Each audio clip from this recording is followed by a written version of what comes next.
Tu roules avec une Porsche de 120 000 euros et par mois tu payes environ 800 euros. Parce que beaucoup de gens adorent l'idée de rouler dans une voiture neuve.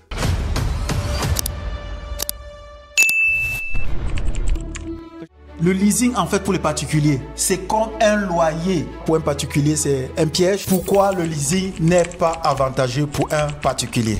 Pour chaque kilomètre de dépassé, on vous facture au kilomètre près. Vous nous dites que c'est mauvais et c'est tellement célébré et plébiscité par tout le monde.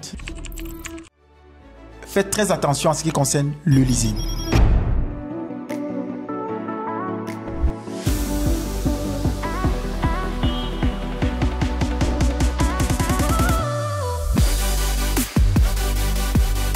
L'Académie des entrepreneurs.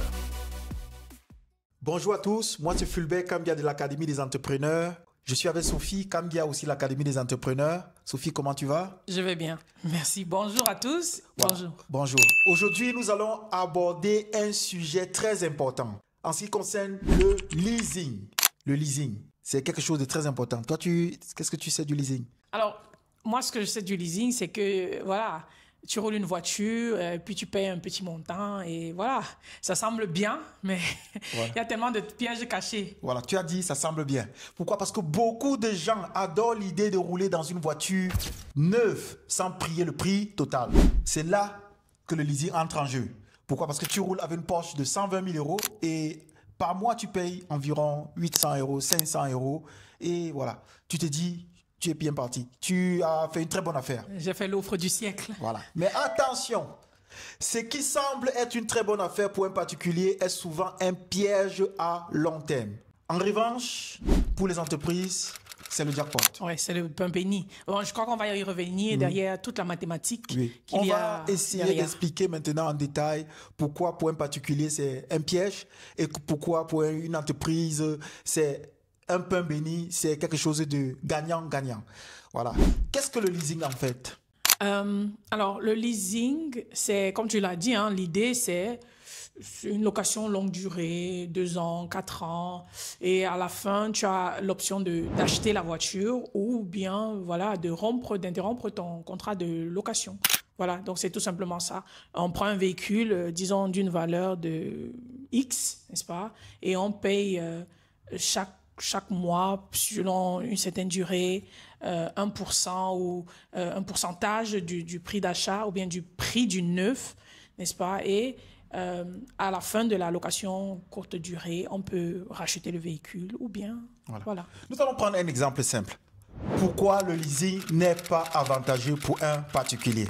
Voilà. Je vais essayer un peu d'expliquer en prenant un exemple. Prenons l'exemple d'une voiture qui coûte 30 000 euros à l'achat, au neuf. Et tu prends un leasing de 48 mois, dans lequel tu payes 450 euros par mois.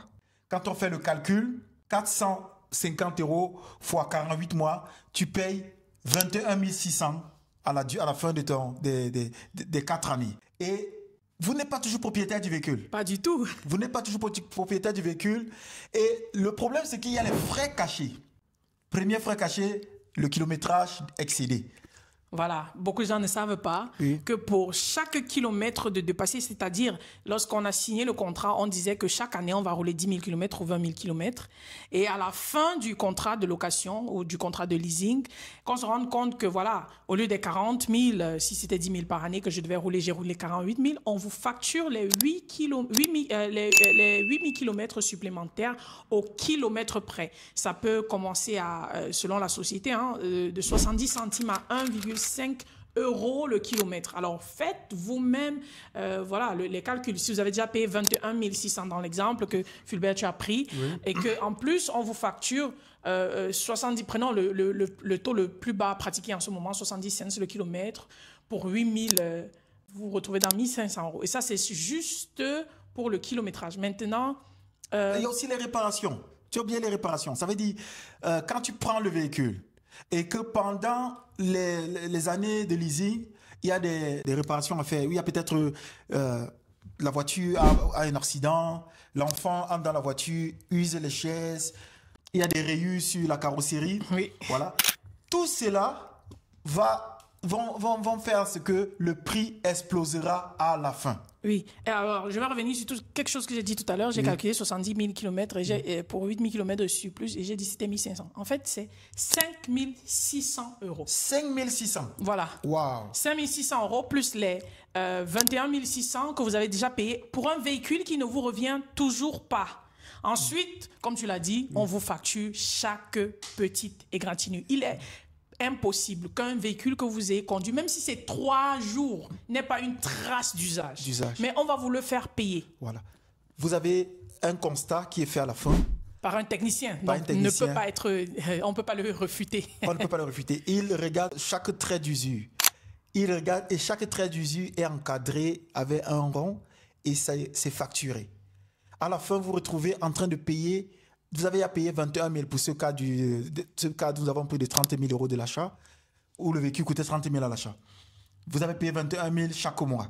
Et à la fin... Non, pour les 4 ans. Pour les 4 ans, vous avez payé 21 600. Et on vous dit maintenant, vous allez payer une facture excente de 5 600. Ça, c'est seulement pour le kilométrage. Pour le kilométrage.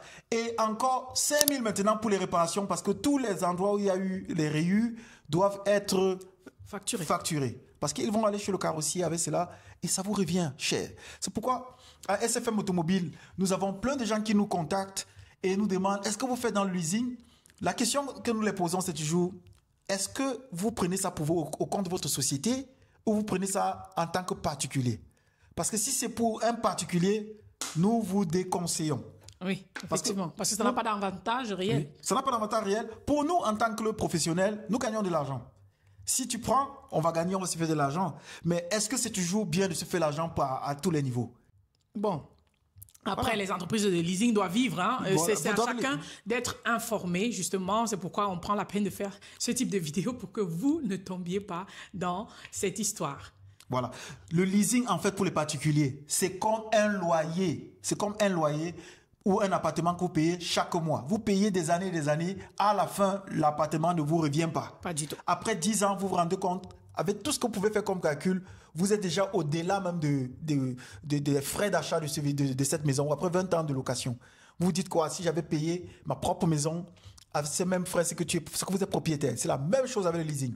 Chaque mois, vous payez de l'argent, et à la fin du leasing, vous êtes encore surfacturé pour chaque rayure, pour chaque problème du véhicule. Et si vous avez la malchance encore que le véhicule est accidenté, oh là là, là, ça devient une autre histoire. Ça va vous coûter énormément cher. Bon, faites très attention. Nous recommandons aux uns et aux autres avant de prendre la voiture en leasing, nous conseillons de prendre plus le crédit. Oui. Alors, si vous n'avez vraiment pas l'opportunité, n'est-ce pas, d'acheter cash un véhicule, c'est mieux de prendre un petit crédit de consommation. Et de le faire, de le faire financer par votre banque sur 2, 3, 4, 5, 6, 7 ans. Si c'est un véhicule familial, alors investissez-y pour un bon véhicule avec peu ou pas de kilomètres. Et voilà, vous savez que c'est l'investissement d'une vie. Ça va vous permettre de rouler avec toute votre famille sur 10, 20 ans. Et à la fin, le véhicule vous revient. Le véhicule vous revient. C'est mieux pour un particulier de prendre un crédit de consommation et d'acheter un véhicule. Après le paiement de ce crédit, le véhicule va le revenir.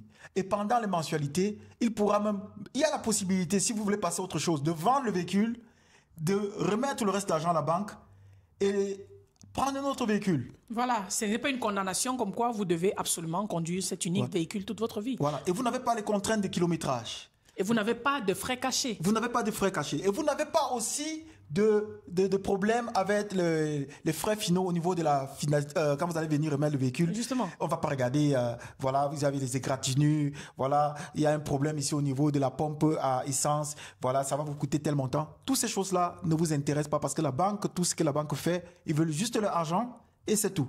Alors, quand on dit comme ça n'a pas l'air de dire grand-chose, hein, mais on va vous citer quelques exemples des choses que le technicien facture. Imaginez, vous avez roulé avec une voiture pendant 4 ans et lors du contrôle technique, on vous fait remarquer le profil, c'est-à-dire le profil des roues n'est plus bon. Sont déjà usés. Et donc, on vous facture la roue à 400 €.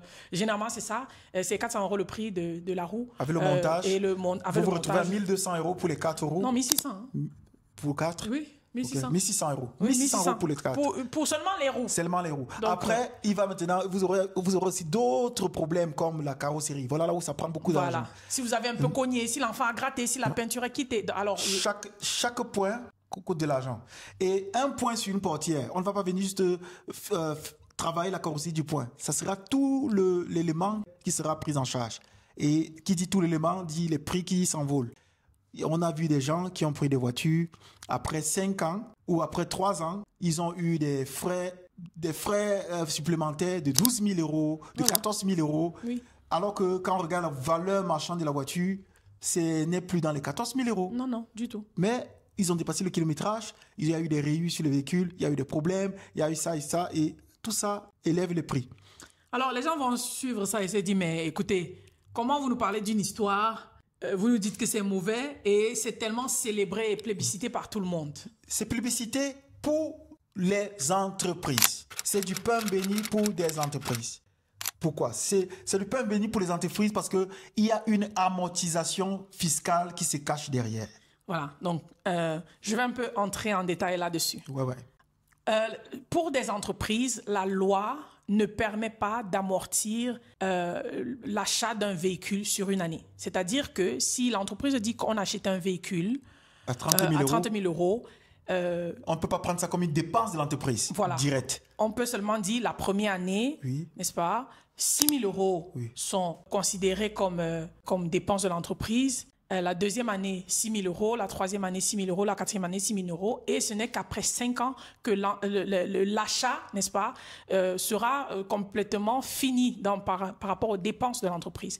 Et donc, par rapport à ça, ce n'est pas intéressant pour une entreprise de dire qu'elle a acheté un véhicule. Parce que si vous achetez un véhicule de 100 000 euros, on ne vous impute que 20 000 euros, soit un cinquième. Et donc, le moyen de contourner ça, si vous faites un achat de véhicule ou bien dans ce cas, une location longue durée pour un véhicule, la seule façon que vous avez en tant qu'entreprise d'imputer l'achat complet ou bien la location complète à votre entreprise, c'est de faire le leasing. Voilà. Et pendant ce leasing aussi, l'entreprise peut préserver sa trésorerie.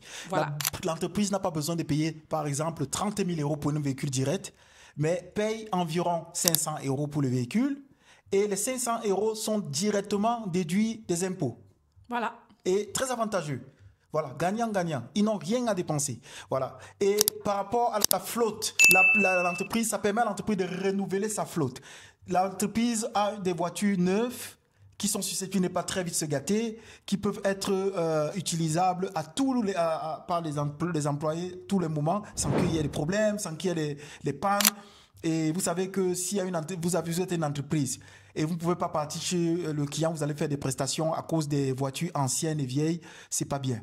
Bon, déjà au niveau de la flexibilité, là, c'est une très bonne chose pour les entreprises. Et la récupération aussi de la TVA. Ils récupèrent la TVA, ils récupèrent tout ce qui est impôt. Ce n'est que très, très gagnant pour les entreprises de faire cela. Et à la fin, même quand il y a les frais cachés, comme l'usure, les réparations, les trucs comme ça, les roues qui n'ont plus de bon profil, comme on vient de citer tout à l'heure, et qu'ils reçoivent une facture de 8 000 euros, les 8 000 euros sont totalement déduits des impôts. Voilà, et c'est une dépense de l'entreprise qui est amortie à 100%. À 100%. Par exemple, l'entreprise a gagné 10 000 euros, a fait un gain de 100 000 euros l'année, et qu'il y a ces frais supplémentaires de 10 000. Oui, mais ça fait partie des dépenses. Ça fait partie des dépenses, et ça va être déduit directement du gain de l'entreprise, et ça sera déduit. Bon, les amis, tout ce qu'on peut conseiller aux particuliers, c'est faites très attention à ce qui concerne le leasing. Faites très attention à ce qui concerne le leasing. Pourquoi? Parce que les leasings ont beaucoup de vices cachés pour les particuliers. Parce qu'ils ont déjà, au niveau des impôts, récupéré tous les frais. Et voilà, on va revenir dessus pour dire pourquoi est-ce que c'est une bonne façon d'avoir un véhicule à très bon prix et de très bonne qualité. Peut-être qu'on va faire une vidéo là-dessus. Oui, on va faire une vidéo, c'est important. Suivez-nous dans ce canal et vous aurez toujours des très bonnes astuces au niveau des véhicules, au niveau de l'entrepreneuriat. Pourquoi? Parce que qui a l'information, celui qui a l'information est avantagé. Celui qui n'a pas l'information peut rapidement se perdre ou peut se faire berner. Ceux qui sont informés ont beaucoup d'avantages. Toi maintenant qui nous as écouté, qui a compris la différence entre le leasing pour les particuliers et les entreprises, Ça sera dommage d'aller encore tomber dans ce piège. Tout ce que nous te recommandons, c'est si tu veux faire l'achat pour ton véhicule, c'est bien de payer cash ou bien de prendre faire financer cela par une banque ou par je sais pas quoi. C'est important de le faire parce qu'à la fin, tu restes propriétaire. Voilà. Et les frais cachés n'existent pas. La voiture te revient, il n'y a pas de problème de kilométrage, tu peux rouler comme tu veux. La voiture, tu peux faire ce que tu veux avec ta voiture. À la fin, tu peux m'envoyer en Afrique. À la fin, tu peux envoyer où tu veux. Tu es le responsable. Alors qu'avec le leasing, en réalité, tu roules comme un locataire, ça ne te revient pas. Et ça coûte cher sur la longue durée. Et tu vas rendre compte après. Voilà. Ouais, ça fait quand même un peu de la peine d'avoir quelque chose où tu vas toujours marcher comme sur les œufs, alors que tu as la possibilité, avec le même argent-là, de faire financer un véhicule par la banque et à la fin, être propriétaire et ne pas voir les casse-têtes là. Voilà. Donc, on espère que vous nous avez suivis, qu'on a pu vous donner des pépites d'informations, n'est-ce pas, pour que vous ne tombiez pas dans le piège que peut être le leasing. Rassurez-vous, le leasing est très intéressant, mais vous devez vous poser la question en tant que particulier, est-ce que je veux demeurer locataire de ce véhicule ou bien est-ce que je veux être propriétaire d'un véhicule? Et pour une entreprise, c'est toujours une pépite, c'est toujours intéressant, surtout au niveau des impôts. Alors, sur ce, on espère qu'on vous a aidé. On les a aidés sûrement. On les a expliqué, on les a dit que le leasing n'est pas une mauvaise idée. Voilà.